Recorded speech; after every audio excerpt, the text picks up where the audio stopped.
बगैर निकाह के मैं उसके साथ फिर मुझे ये सारे ताल्लुकात बनाने पड़े थे, मारना पीटना। आज की प्रोसीडिंग जो उन्होंने हरासमेंट का केस किया हुआ था, उनकी फैमिली के अगेंस्ट ही मुझे हरासा कर रहे हैं। उसमें पुलिस की रिपोर्ट आई है। पुलिस की रिपोर्ट में वाज़ेह लिख दिया गया है कि इस तरह की कोई चीज़ नहीं पाई गई और ना ही इस बात में कोई सदाकत है, तो वो भी डिस्पोज ऑफ हो गया उनका केस। जाती रजामंदगी के साथ दो लोग आपस में ताल्लुकात रखते हैं, कानून या पुलिस दोनों फरीकैन में से किसी एक को मजबूर कर सकती है शादी करने के लिए।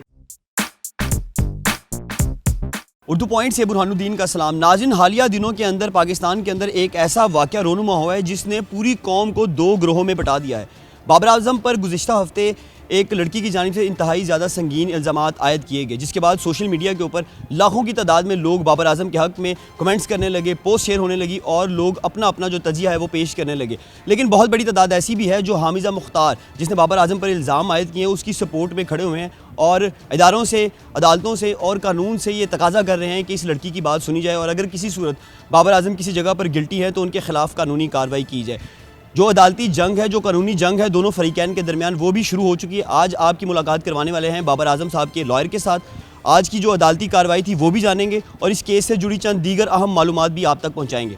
आज की प्रोसीडिंग जो उन्होंने हरासमेंट का केस किया हुआ था, उनकी फैमिली के अगेंस्ट ही मुझे हरासा कर रहे हैं। उसमें पुलिस की रिपोर्ट आई है। पुलिस की रिपोर्ट में वाज़ेह लिख दिया गया है कि इस तरह की कोई चीज़ इस नहीं पाई गई और ना ही इस बात में कोई सदाकत है, तो वो भी डिस्पोज ऑफ हो गया उनका केस। बाबर आज़म के जो भाई हैं फैसल आज़म साहब, वो इसको प्रॉपर परसू कर रहे हैं और हर चीज़ में वो कहीं पर थाने में बुलाया जा रहा है, कहीं पर किसी और ऑफिशियल जगह पर बुलाया जा रहा है और वो इसको प्रॉपर परसू कर रहे हैं और लुक आफ्टर कर रहे हैं उनकी गैर मौजूदगी में और आइंदा भी करने के लिए तैयार।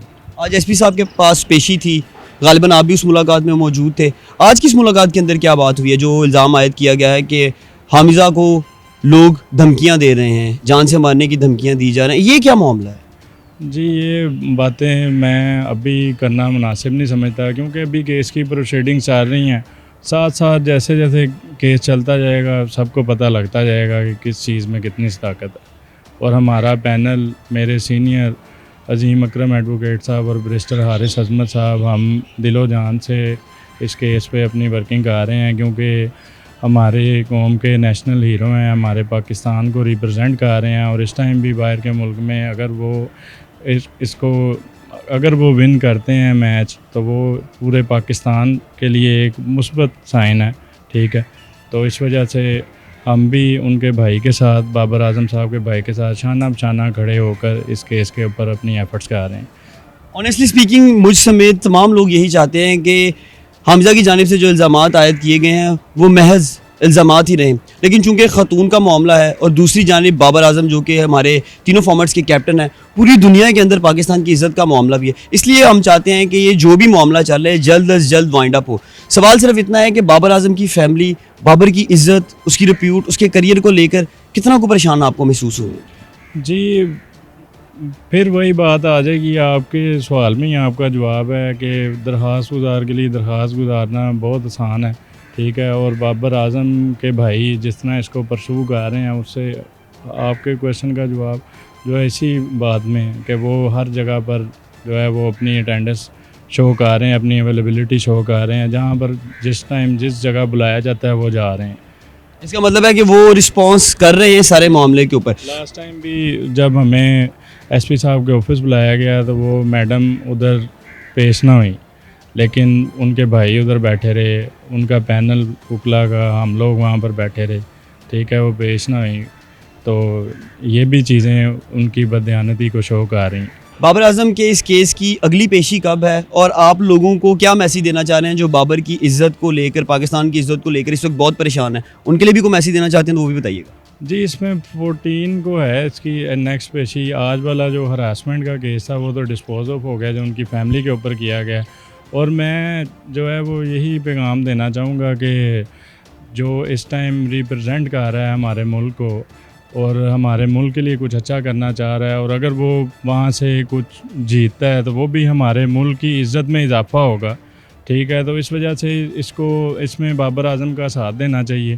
ठीक है, और हम भी शाना बशाना अपने मुल्क की इज़्ज़त की खातिर बाबर आज़म के साथ खड़े हैं। ठीक है, और आइंदा भी खड़े रहेंगे और जिस जिस प्लेटफॉर्म पे हमें बुलाया जाएगा इस सिलसिले में, ठीक है, हम जाएंगे, उनके भाई भी जाएंगे और हम उनकी सच्चाई को जो है वो साबित करेंगे आइंदा भी, और जो अवाम है वो भी जो है उनका साथ दे, ठीक है। और जितनी उनकी जो है वो टाइम बाबर आज़म का इस क्रिकेट मैच के ऊपर या हमारे मुल्क की इज़्ज़त के लिए जो उनका माइंड जो है वो खर्च होना चाहिए, मेरा नहीं ख्याल कि उनको इस तरह की स्ट्रेस देनी चाहिए। और ये टाइम भी इस तरह का हसास है जिस टाइम में इस तरह की दरख्वास्तबाजी की गई है कि जो जिसका मकसद ही ये है कि स्ट्रेस देना, ठीक है। और वो बड़े पुरजोश हैं, पाकिस्तान के लिए कुछ करके दिखाना चाहते हैं, ठीक है। और वो दिखाएंगे और यहाँ पर हम और उनके भाई इसको उनके केस को परसू करेंगे इंशाल्लाह। भाई साहब, आखिरी सवाल, इस सारे केस के अंदर मुझे भी इन्फॉर्मेशन मिली है कि आप लोगों ने हामिज़ा के ख़िलाफ़ कुछ ऐसे सॉलिड सबूत इकट्ठे कर लिए हैं जिससे नेक्स्ट पेशी के अंदर जो केस है दोबारा से ख़त्म हो जाएगा। जी, वो जो शवाहिद हमने इकट्ठे किए हैं, हमारे पैनल ने इकट्ठे किए हैं, मेरे सीनियर्स ने, हमने इसके ऊपर वर्किंग की है, वो इंशाल्लाह अब जो नेक्स्ट डेट ऑफ हियरिंग है उसके ऊपर हम पेश करेंगे और वो आवाम को भी पता लग जाएंगे और बाकी मीडिया के लोगों को भी। भाई साहब, थैंक यू सो मच, आपने अपना कीमती वक्त दिया।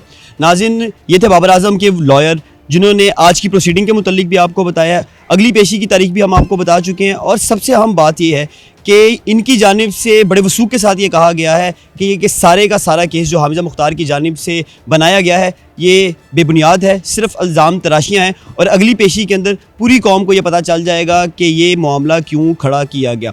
इस प्रोग्राम के अख्ताम पर मैं भी एक छोटी सी बात आपको बताना चाहता हूँ कि ना तो उर्दू पॉइंट और ना ही मैं हम लोगों के ज़ाती केसेस के अंदर, ज़ाती मामलात के अंदर उनको हाईलाइट करते हैं या ऐसी चीज़ें मंजर आम पर लेकर आते हैं। लेकिन चूंकि ये पाकिस्तानी क्रिकेट टीम के कप्तान का मामला है और इस वक्त कौम के अंदर बहुत ज़्यादा फंस पाया जा रहा है, लोग दो ग्रोहों में बटे हुए हैं, तो सिर्फ इस वजह से ज़ाती नोयत के इस मामले को मंजर आम पर लाने की कोशिश की जा रही है और अपनी तरफ से ये एफर्ट की जा रही है कि इस मामले के जो हक़ाइक़ हैं वो आप तक पहुँचाए जा सकें।